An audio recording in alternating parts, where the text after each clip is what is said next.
Hello, my friends. I'm here with my good friend, Cyndi. Hi. And her dog, Yo-Yo. Yo-Yo. Some of you have seen her in my previous videos, and because we've hung out in Oregon together. Yeah. And she's one of my subscribers that I met, and then we've just really become really good friends. And so now we finally do my little heart. Yeah, get the time to do a little interview and talk about her, because I think she has a great story to tell and an inspiration that I know that she'll be able to be for a lot of people out there, okay? And she has a caravan that she just did an amazing job with it inside. So we're going to get a chance to look at that, okay? So let's get to know Cyndi a little bit, okay? Hi, sweetie. All right. So tell us a little bit about how this happened. How did you wind up in a caravan and the situation? I kind of got into that tiny house movement and was kind of looking into the tiny homes. I thought that would be a perfect lifestyle for me. I tend to be a minimalist. I was getting older. I didn't need a big 2-bedroom, 2-story home anymore. So I was looking at options. And then I realized I really wanted to travel. At that time I had a Chevy Tahoe, and I thought I could get maybe a teardrop trailer or something and pull it and travel. So I was kind of going back and forth between these two dreams when I was on YouTube one day, and I saw a woman who was living out of a van. And I thought, oh my God, that is like the perfect marriage of what I'm looking for, like traveling and being able to live. And I immediately jumped on that and I went, that's it. That's exactly what I'm looking for, and started to research that. Wow. Now, was that a large van, or was it a small caravan? It was a Ford Econoline, which is just kind of like a converted regular size van that she had. Okay. And that's what I was originally looking at, and I stumbled across Bob Wells' forum, Cheap RV Living, and I found people that were doing all sorts of vehicles. It didn't necessarily have to be this van.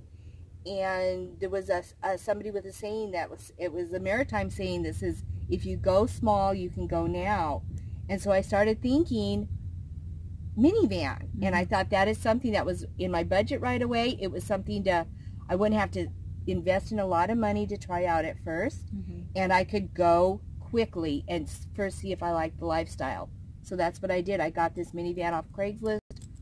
$1,500. Wow. And it had less than 100,000 miles on it, just under 100,000. And that's what I did. And I started in April. April was when I went full time. Wow. Wow, amazing. Yeah. Yeah. And so now that you so you've been doing this now, and for, gosh, coming up 3/4 of a year, I guess. I'm getting towards that mile stretch of my year anniversary. How's it changed your life? I mean, are you glad you did this? Yeah, just anything you could share on this decision. I am so glad I did this. I have a history of having, like many people, of having anxiety and panic disorder. And through that, I kind of became agoraphobic. I kind of slowly shut myself away in a fortress where I thought I was very happy, but I was only really existing behind walls. And it really wasn't protecting me at all. It wasn't doing much. All I did was have panic attacks in the safety of my own home. And I just decided enough. I had, in the course of that, developed a fear of driving. I was anxious to do anything, to leave. And I just thought, you know what, I have a decision to make. I came to this crux of, I can either keep living my life like this, which was, to me, was just to die. This was going to lead to my death. I could live this way for 20 years, or I could just stop letting the fear control my life and drive, even though I was terrified of driving, and leaving my home, even though I was terrified of that, and I just didn't want the fear to control me and stop me anymore. So wow, that's what I did. Wow. Easier said than done. I really applaud her for sharing that part of her journey, because she's an incredible lady. Just when you meet her and see her, she's so happy all the time, and it's hard to believe that, you know, a lot of people do have some kind of disability. Yeah. I mean, people look at me sometimes and go, "Wow, you look like you're okay," you know. Exactly. But you know, because they don't know really inside sometimes what we're struggling with, you know. And so, yeah, it's really amazing how you've taken this journey and conquered those fears, and this has helped you to do that. And you've met amazing people through this journey, haven't you? So many. Well, Irene was one. I stumbled across her channel with the RTR just a year ago, and I connected with you right away because we're from the same state. We're very close to the same age. We're only a few months apart, and we both had 2 dogs, and I just went, I got to contact this lady. I'm just so inspired by her. So we kind of became friends.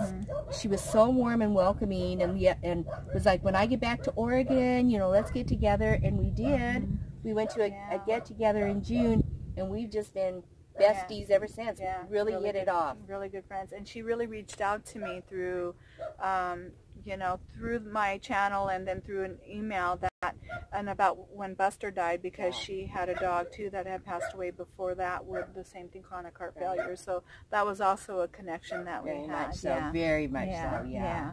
Well, I'm really excited to see your van. Okay, so we're going to take a little moment to go look at her van and show what she's done with it, because it's just an amazing thing that she's done. Okay, so we're going to do that. It's the outside of her Caravan, and she has this really cool hammock. I have to show you.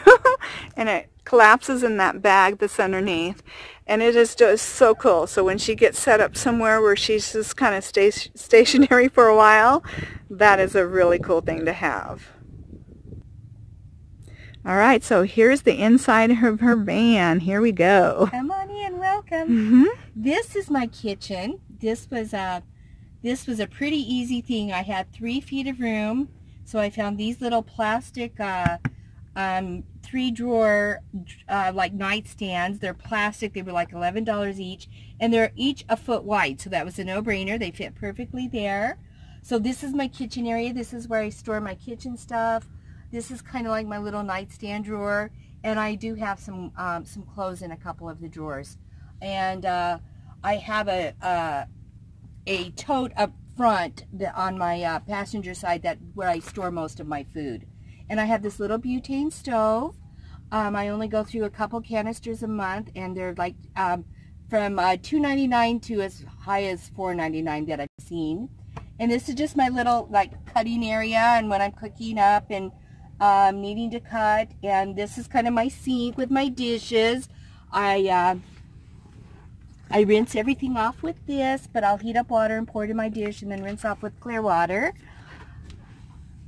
I have, you know, like my paper towels, and then this is my coffee, how I make coffee in the morning. I just set that on my cup, pour my coffee in. Very collapsible easy. Things, aren't they wonderful? I know, I love this, and you know, just where I keep fruits and stuff. And I have storage behind there. This is where I keep dog food, my water bottles. I pulled these out, so there's about a foot of space, and so this behind here is very easy for some storage. Because also the Caravan, they have the slide door, and you've got your slide door on the other side too, so if you wanted to get on the outside and open it up, that's really you can easy. get to things. When I go around, I can open that door and get to my water bottles and put them back in. Now, one thing too I want to point out that I really adore what she's done is you run these lines, and then she bungee cords, and she connects things onto them.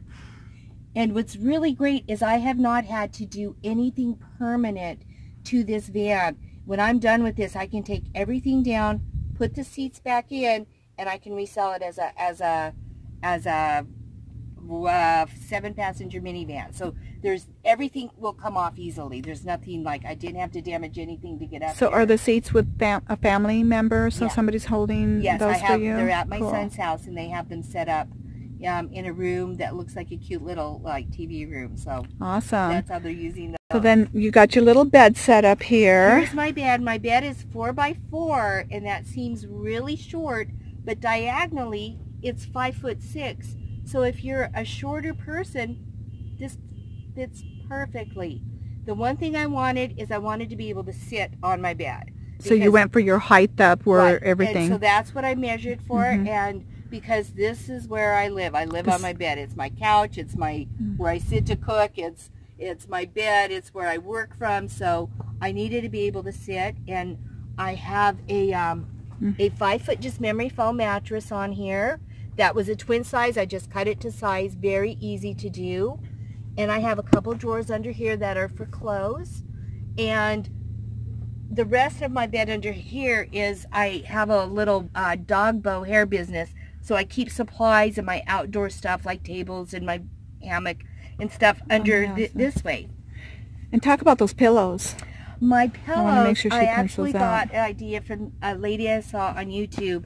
But these are storage too. I just bought pillow covers, and then I put things in here to store. These are my light coats.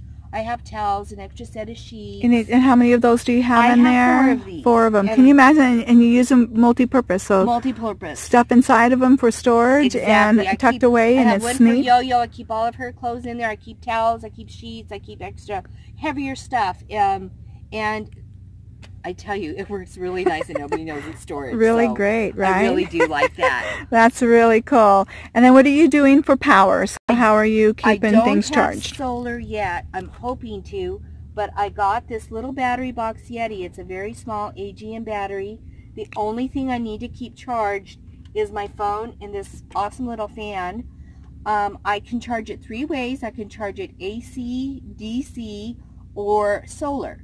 And Irene is my sweetheart that always will let me go and plug it into her solar to recharge this. But this will give me probably, once I charge it, it'll usually last me about 4 or 5 days. And that is continuous phone use and fan. So it really does go a long way. So when you're on the road by yourself, you can plug it into your 12-volt as you're driving, I can pull into my 12 or volt you have been known to plug it in, like I guess at other places, or yeah, if I'm in town, because I go into cities to see my grandchildren, I'll take it into their homes. I've taken it into libraries. I've taken it into coffee shops.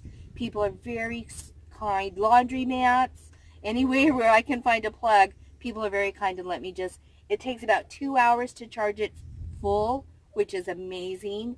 And a little slower if I'm driving or if I use solar. But yeah, this has worked so well for me until I get solar. So wow. So really yeah, that's really sweet thing to do. Yeah. And then so in the front you have a tub that usually you know, have stuff in, and and then usually have your potty thing in there too. And this is where Yo-Yo rides. This is her shotgun, and this is where I keep extra food. And I have a portable toilet that I just throw there when I'm on the go, and you know, extra water. Wow. But like I said, I'm basically a minimalist, so I don't, you know, I have to. It makes me really control how much I can bring in here. But I have a lot in here. I don't go without much. So I'm really happy with this. I really like it. I mentioned a little while ago too that you had a little business, and so share what that is. I do. I was really fortunate that I used to have 2 Shih Tzu, and I used to make dog bows for their hair. And in 2004, I started making them and selling them, and that took off for me. And I've been doing that ever since. And it took a while. I had to figure out kind of how I was going to do that on the road. But I've worked it out. I just had to kind of really scale down, take the X amount of, I took one tote and said, fill it with the ribbons you want, and that's all you're going to get. And so I make little dog bows. They kind of look like this. This is a Valentine's bow that I've made. And here's a 4th of July bow. And I make them for, you know, smaller dogs, you know, Yorkie, Shih Tzu, that. And I've been doing this now. In April it will be, oh my goodness, 14 years I've been doing this. But my website, I have an Etsy store now, and it's linked to my domain name, which is cynthiadogbows.com. So feel free to stop by and check it out. I'd be happy to make bows for your little fur babies. So and then you're on Facebook with your bows too, I'm on right? Facebook too. You can find and like my page, and there's a link also to my Etsy store from Facebook. And again, it's Cynthia Dog Bows. Okay, and then I'll also put it in the description box as well. So yeah, she does some beautiful stuff, and especially the season ones during the different seasons through the year and the holidays, I should say, holiday and seasons. Yeah, they're just really great. So how exciting! Well, I hope you enjoyed my interview with Cyndi and getting the opportunity to get to know her. And look forward to videos that I still need to release on our journey from Oregon out through California as we made our way. We actually landed in Nevada and then we met up in Arizona. But I still have those to release after RTR, but she's the one I was traveling with, and we had a lot of laughs. So there's still, yeah, a lot of fun. Yeah, so far I'm mostly showing the scenery, but there'll be a lot of laughs coming up a little bit through our journey, and some beautiful places we saw. Lake Isabella especially coming up. Lake Isabella was amazing. Yeah, it was really a special place, and it was our little landing paradise for a while of rebooting. It really was. We California. needed it. It was beautiful though. We liked that. That was a good place. All right, so hopefully we'll get a chance to connect sometime too in the future when I make my way at some point back to Oregon. But we both have different journeys coming up ahead of us, but we really hope to be able to connect at some point back in Oregon. We will. But we're always in touch otherwise. We are. So. Yeah, she's like my sister. All right, so I love you all, and I hope you enjoyed meeting her, and I'll see you in the next video. Bye.